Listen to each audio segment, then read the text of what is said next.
Hello everyone, welcome back to my channel. मैं हूं श्रेया भटनागर और आज मैं लेके आई हूं शॉर्ट एंड डिक्टेशन। अगले 5 सेकंड में मैं स्टार्ट कर दूंगी, तो प्लीज़ आप लोग रेडी रहिएगा।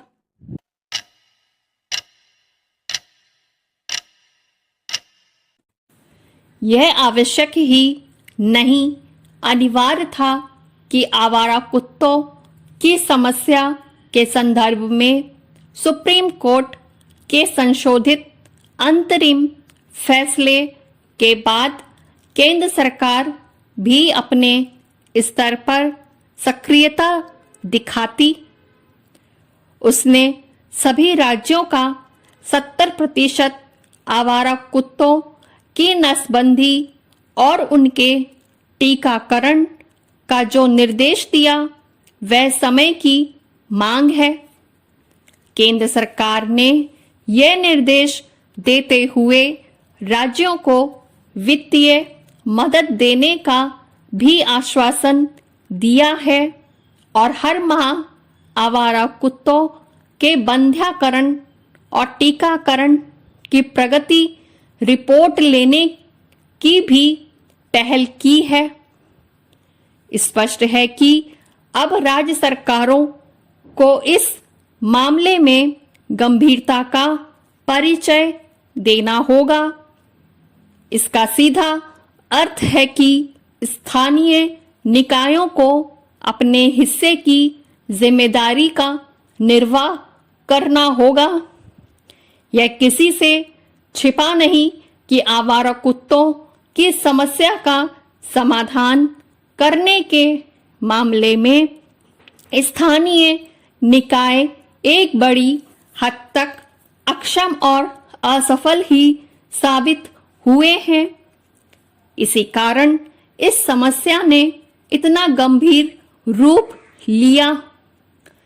अपने देश में आवारा कुत्तों के काटने और लोगों के रेबीज से ग्रस्त होने के मामले बढ़ते ही जा रहे हैं।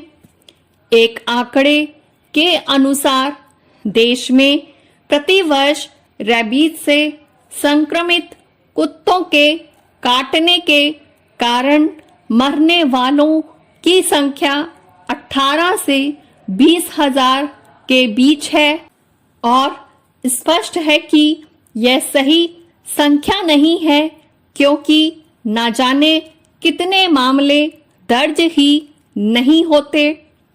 क्या यह सामान्य बात है कि प्रति वर्ष 18 से 20 हजार लोग रेबीज से ग्रस्त होकर मर जाएं?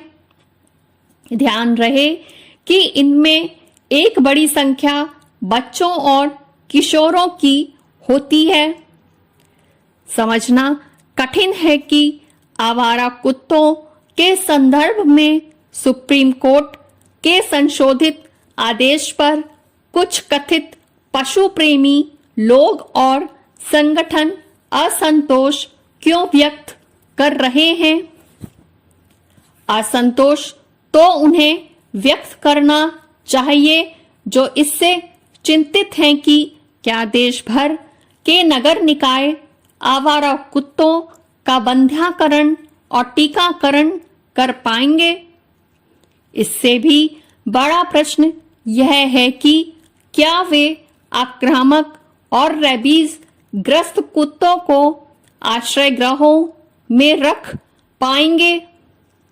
यह एक तथ्य है कि देश के महानगरों तक में पर्याप्त संख्या में आवारा कुत्तों के लिए आश्रय गृह नहीं है। यह ठीक है कि अधिकांश स्थानीय निकाय वित्तीय कठिनाइयों से दो चार हैं और संख्या बल के अभाव से भी ग्रस्त हैं, लेकिन ज्यादा बड़ी समस्या उनकी ओर से अपने हिस्से की किसी भी जिम्मेदारी के निर्वहन में ढिलाई बरतना है।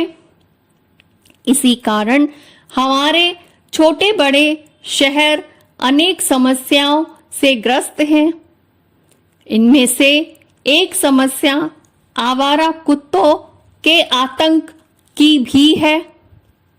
यदि राज्य सरकारों ने स्थानीय निकायों को जवाबदेह नहीं बनाया तो भारत 2030 तक कुत्तों से होने वाले रेबीज के खात्मे के अपने लक्ष्य को पाने में नाकाम ही रहेगा। ये थी मेरी आज की डिक्टेशन। उम्मीद करती हूँ आपको पसंद आई होगी, समझ में आई होगी। और अगर आपको लगता हो कि मैं बहुत ज़्यादा लाउड होके बोलती हूँ तो प्लीज़ मुझे बताइएगा, थोड़ा मैं अपनी साउंड कम कर लूँगी।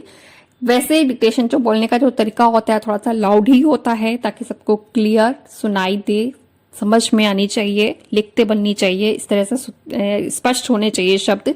तो उस तरह से मैं बोलती हूँ। बाकी अगर आपको लगे मैं कुछ ज्यादा लाउड होके बोल रही हूँ तो प्लीज मुझे कमेंट करके बताइएगा, तो मैं अपनी थोड़ी सी साउंड कम कर लूंगी।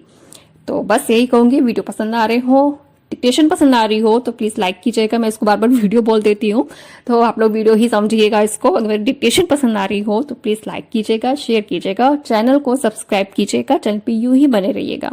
मिलते हैं जल्दी एक नई डिक्टेशन के साथ, तब तक के लिए bye bye, take care, thank you.